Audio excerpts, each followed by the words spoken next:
안녕하세요. 저는 32살 주부입니다. 오늘 여러분께 들려드릴 이야기는 고아원에서 자란 제가 평생 꿈꿔왔던 가족을 만났다가 가장 아픈 배신을 겪으면서도 진짜 가족의 의미를 깨달은 이야기입니다. 저는 태어나자마자 고아원에 맡겨졌어요. 친부모가 누구인지도 왜 저를 버렸는지도 모른 채 자랐죠. 그래서 누구보다 가족을 간절히 꿈꿨습니다.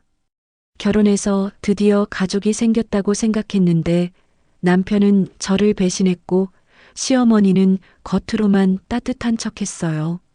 하지만 그 와중에도 저를 진짜 딸처럼 아껴주신 분이 계셨어요. 바로 시아버지였습니다. 혈연은 아니지만 저에게 진정한 아버지가 되어주셨던 분이죠. 그분의 마지막 유언과 시어머니가 임종 직전에 하신 말씀은 제 인생을 완전히 바꿔놓았어요. 가족은 피로 맺어지는 게 아니라 마음으로 맺어진다는 것, 그리고 진짜 사랑이 무엇인지 깨달은 이야기를 들려드리겠습니다. 구독과 좋아요 부탁드립니다. 제가 자란 고아원은 경기도의 작은 시설이었어요. 20명 정도의 아이들이 함께 생활했는데 저는 그 중에서도 특히 내향적인 아이였습니다. 다른 아이들은 가끔이라도 면회 오는 친척들이 있었는데 저에게는 아무도 없었어요. 명절이나 생일 때면 더욱 그 외로움이 컸습니다. 다른 아이들이 할머니가 싸주신 도시락을 먹을 때 저는 급식소에서 혼자 밥을 먹어야 했어요. 나도 언제쯤 진짜 가족을 가질 수 있을까? 그런 생각을 하며 밤마다 눈물을 흘렸습니다. 특히 추석이나 설날 같은 명절에는 고아원이 텅 비어버렸어요. 집에 갈 곳이 있는 아이들은 모두 나가고 저 같은 아이들만 몇 명 남아 있었거든요. 초등학교 때 가장 힘들었던 건 가족사 숙제였어요. 다른 친구들은 부모님, 할아버지, 할머니 이야기를 써내는데 저는 쓸 게 없었거든요. 그때마다 거짓말을 만들어내야 했어요.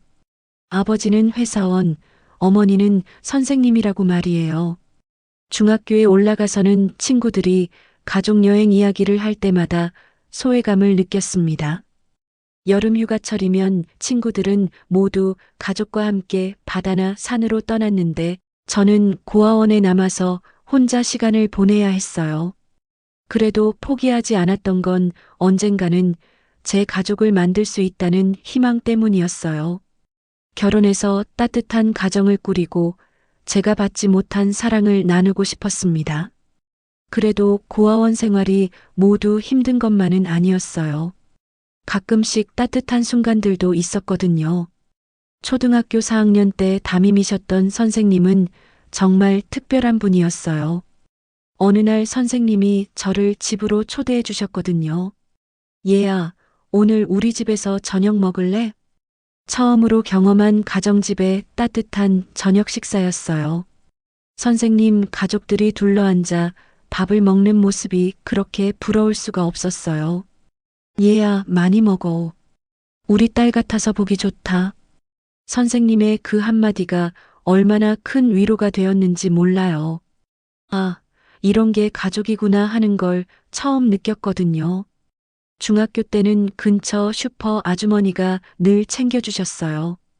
아주머니는 제가 고아원 아이라는 걸 아시면서도 차별하지 않고 친딸처럼 대해주셨어요. 얘야, 이거 가져가. 어제 과자 많이 들어왔어. 그런 작은 배려들이 제게는 세상 전부 같았어요. 고등학교 때는 옆집 할머니가 명절 때마다 음식을 해주셨어요. 얘야, 혼자 있으면 쓸쓸하지? 할머니가 송편 만들었으니까 가져가. 할머니는 항상 제 앞날을 걱정해 주셨어요. 우리 애가 효녀야. 커서 시집가면 시부모님이 좋아하실 거다. 그 말씀이 제게는 예언처럼 들렸어요. 정말로 시부모님께 효도하는 며느리가 되고 싶었거든요. 특히 기억에 남는 건 대학 졸업식 때였어요. 다른 학생들은 모두 가족들과 함께 있는데 저 혼자 덩그러니 앉아 있었거든요. 그런데 갑자기 고등학교 때 옆집 할머니가 나타나신 거예요. 현지야, 할머니가 왔다. 할머니가 꽃다발을 들고 오시는 모습을 보고 눈물이 펑펑 나왔어요. 그때 생각했죠. 이런 게 가족이구나. 하지만 따뜻한 순간들만큼이나 아픈 기억들도 많았어요. 특히 다른 친구들과 비교당할 때의 서러움은 지금도 생생해요. 중학교 때 소풍날이었어요. 모든 친구들의 도시락에는 어머니의 사랑이 담겨 있었는데 제 도시락은 고아원 조리사 아주머니가 대충 만들어주신 김밥뿐이었어요. 현지야, 너네 엄마는 요리를 별로 못하나 보다. 친구들의 그런 말을 들을 때마다 가슴이 아팠어요. 거짓말로 둘러댈 수도 없고 그렇다고 진실을 말할 수도 없었거든요. 고등학교 때는 더 심했어요. 친구들이 부모님께 받은 용돈 자랑을 할 때면 저는 항상 조용히 있을 수밖에 없었어요.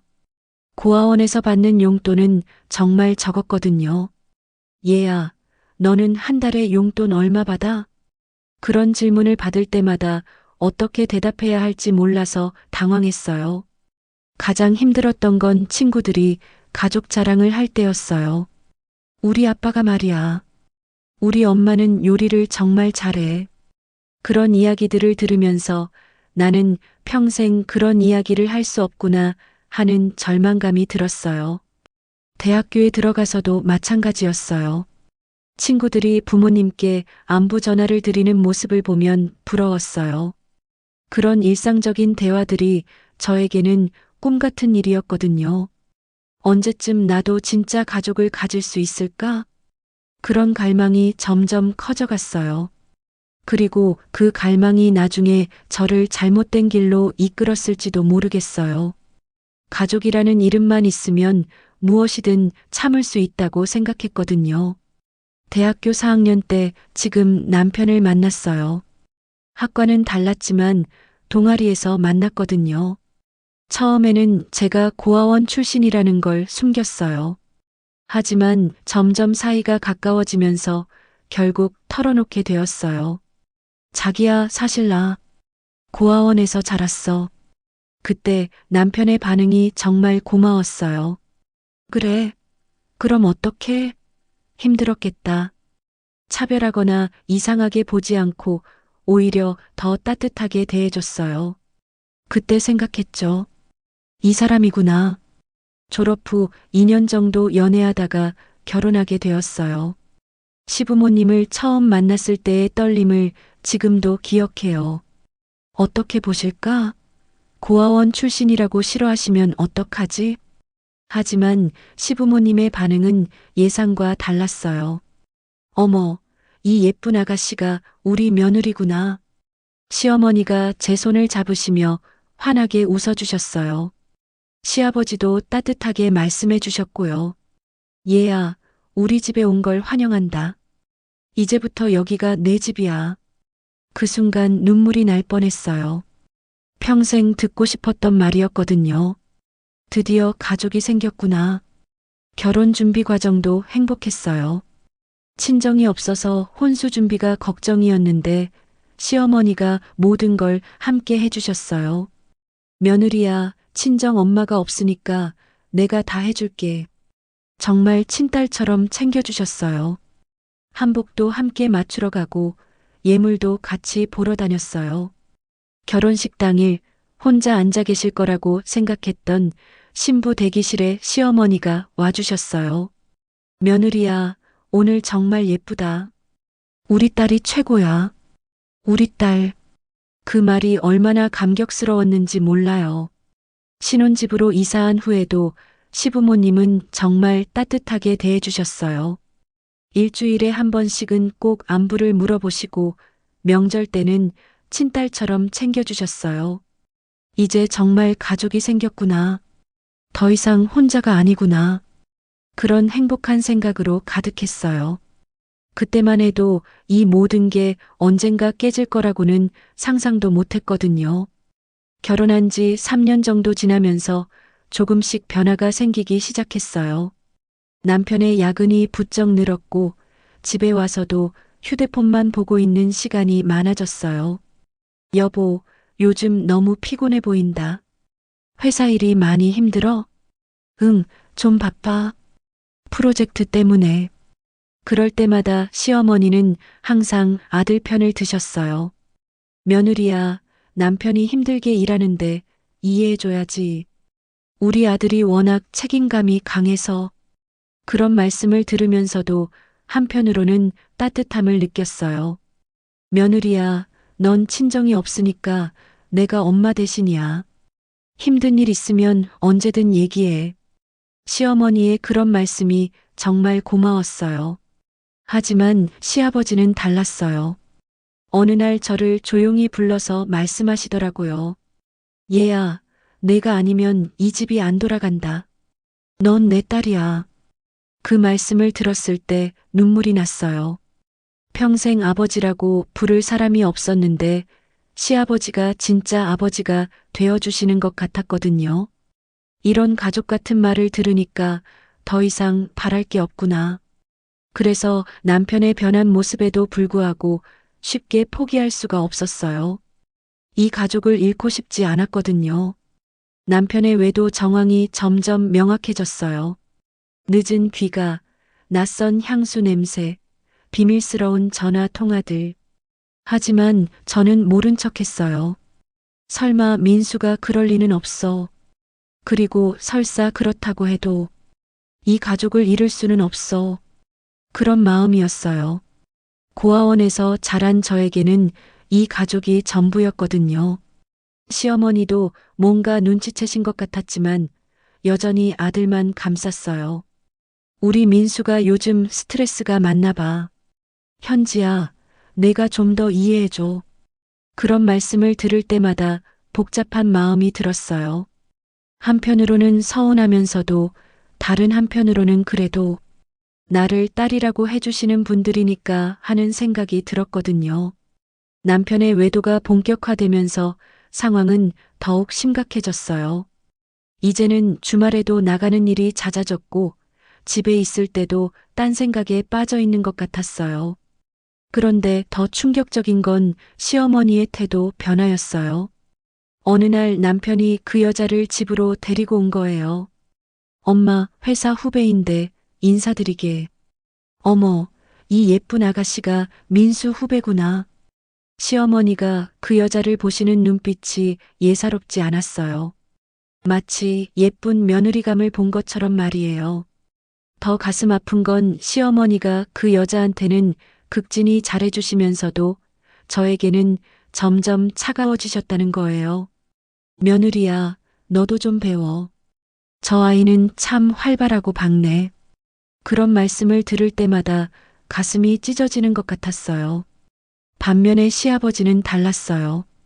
남편의 행동을 눈치채신 것 같았거든요. 어느 날 저를 조용히 부르시더라고요. 며느리야, 힘들지? 아빠가 다 알고 있어. 그 말씀에 저는 더 이상 참을 수 없어서 울음을 터뜨렸어요. 아버지, 얘야, 넌 잘못이 없어. 이 집의 진짜 딸은 너야. 시아버지의 따뜻한 위로가 없었다면 저는 진작 무너졌을 거예요. 하지만 시어머니는 계속해서 그 여자를 감쌌어요. 심지어는 집으로 불러서 음식도 해주시고 선물까지 사주시더라고요. 며느리야, 너도 이해해. 아들이 회사에서 힘들어하니까 동료들과 친하게 지내는 것도 필요한 거야. 그런 말씀을 들을 때마다 정말 이분이 저를 딸이라고 생각하시는 걸까? 하는 의심이 들었어요. 남편은 더욱 뻔뻔해졌어요. 아예 집에 들어오지 않는 날도 생겼고, 들어와도 저와 대화를 거의 하지 않았어요. 그럼에도 저는 이혼을 생각할 수 없었어요. 이 가족을 잃으면 다시 혼자가 되는 거잖아요.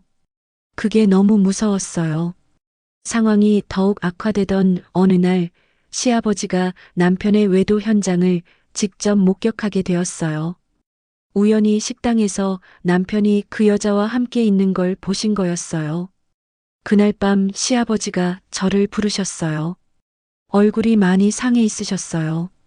며느리야, 아빠가 오늘 남편을 봤다. 아버지, 식당에서 다른 여자랑 있더라. 손까지 잡고. 시아버지의 목소리가 떨리고 있었어요. 평생 가정만 생각하며 사셨던 분이 아들의 그런 모습을 보시니 얼마나 충격이 크셨을까요? 며느리야, 정말 미안하다. 내가 아들을 잘못 키웠나 보구나. 아니에요, 아버지. 아버지 잘못이 아니에요. 아니야, 내 잘못이 맞아. 그런 놈을 키운 게 내 잘못이지. 시아버지가 그렇게 자책하시는 모습을 보니 제 마음도 더 아팠어요. 아빠가 다 알았으니까 이제 참지 마라. 내가 원한다면 이혼해도 좋다. 아버지, 넌 내 딸이야. 아빠가 끝까지 내 편이 되어줄게. 그 순간 저는 깨달았어요. 진짜 가족이 누구인지 말이에요. 혈연으로 맺어진 시어머니와 남편은 저를 배신했지만 혈연이 아닌 시아버지는 끝까지 저를 지켜주시려고 하는 거였어요. 시아버지는 그날부터 남편을 집에 들이지 않으셨어요. 그런 놈이 무슨 내 아들이야. 당장 나가. 평생 온화하셨던 시아버지가 그렇게 화를 내시는 걸 처음 봤어요. 시어머니는 여전히 아들 편을 들려고 하셨지만 시아버지의 단호한 태도 앞에서는 어쩔 수 없으셨던 것 같아요. 여보, 그래도 우리 아들인데. 아들? 그런 놈이 무슨 아들이야. 그때부터 저는 확신했어요. 진짜 가족이 누구인지 알겠더라고요. 시아버지는 제게 중대한 결정을 내려주셨어요. 어느 날 저를 조용히 부르시더니 말씀하셨어요. 아가야, 더는 참지 마라. 이혼해라. 아버지, 내가 법적으로 내 편이 되어주마. 변호사도 구해줄 테고 모든 비용도 내가 대겠다. 시아버지의 그 말씀에 저는 눈물이 났어요. 그리고 현지야, 내 재산은 다 내 앞으로 넘기겠다. 그런 놈한테는 한 푼도 물려줄 생각 없어. 아버지, 그러시면 안 되죠. 그래도 아들인데. 아들이 아니야. 넌 내 진짜 딸이고 그놈은 남이야. 시아버지의 단호한 말씀에 저는 더 이상 망설이지 않기로 했어요. 그런데 더 놀라운 일이 일어났어요. 시어머니가 갑자기 쓰러지신 거예요. 병원에서는 뇌출혈이라고 하셨어요. 몇 주간 의식을 잃고 계시다가 어느 날 갑자기 정신을 차리셨어요. 그런데 의식을 되찾은 시어머니가 제 손을 꽉 잡으시더라고요. 현지야, 어머니 정신 차리셨어요? 얘야, 엄마가 정말 미안하다. 시어머니의 눈에 눈물이 가득했어요. 내가 너를 진짜 딸처럼 생각한다고 하면서도 정작 중요한 순간에는 아들만 감쌌구나. 어머니, 현지야, 며느리 말고 내 딸로 다시 태어나 줄래? 다음 생에는 내 친딸로 와다오. 시어머니의 그 말씀에 저는 오열했어요. 감사함과 슬픔이 뒤섞인 복잡한 감정이었어요. 어머니, 저는 이미 어머니 딸이에요. 고마워, 우리 딸아. 그게 시어머니와 나눈 마지막 대화였어요. 며칠 후 시어머니는 조용히 돌아가셨어요. 장례식장에서 남편을 마지막으로 봤어요. 하지만 더 이상 아무 감정이 들지 않았어요. 이미 제 마음에서는 남이 되어버린 사람이었거든요. 이혼 절차는 시아버지 덕분에 순조롭게 진행되었어요. 남편 측에서 재산 분할을 요구했지만 시아버지가 이미 모든 재산을 제 명의로 옮겨 놓으신 상태였어요. 아빠가 살아있는 한 너를 보호해 줄 거다. 시아버지의 그 말씀이 얼마나 든든했는지 몰라요. 남편은 결국 그 여자와도 헤어지게 되었어요. 모든 걸 잃고 혼자가 된 거죠. 어떻게 보면 자업자득이었어요. 저는 새로운 삶을 시작했어요. 시아버지와 단둘이 살면서 정말 행복한 시간을 보냈어요. 혈연은 아니지만 진짜 아버지와 딸 사이처럼 말이에요. 현지야, 아빠가 있어서 행복하다. 저도요, 아버지. 시아버지는 저에게 진정한 가족의 의미를 가르쳐 주셨어요. 가족은 피로 맺어지는 게 아니라 마음으로 맺어진다는 것을요. 몇 년 후 시아버지도 돌아가셨어요. 임종 직전에 제 손을 잡으시며 말씀하셨어요. 현지야, 아빠 딸로 태어나줘서 고마웠다. 아버지, 다음 생에도 우리 부녀지간 하자. 그 말씀을 마지막으로 시아버지는 편안히 눈을 감으셨어요. 지금 저는 혼자 살고 있지만 외롭지 않아요. 시아버지와 시어머니가 남겨주신 사랑이 제 마음속에 있거든요. 그리고 깨달았어요. 진짜 가족이 무엇인지 말이에요. 혈연이라는 이름으로 저를 배신한 남편보다, 며느리라는 이유로 저를 외면했던 시어머니보다 혈연은 아니지만 끝까지 저를 지켜준 시아버지가 진짜 가족이었어요. 가족은 함께 태어나는 게 아니라 함께 만들어가는 거라는 걸 배웠어요. 그리고 진정한 사랑은 조건 없이 상대방을 지켜주는 거라는 것도요. 지금도 가끔 시아버지 산소에 가서 안부를 전해요. 아버지, 딸 잘 살고 있어요. 아버지가 가르쳐 주신 대로 살려고 노력하고 있어요. 제 이야기를 들어주셔서 감사합니다.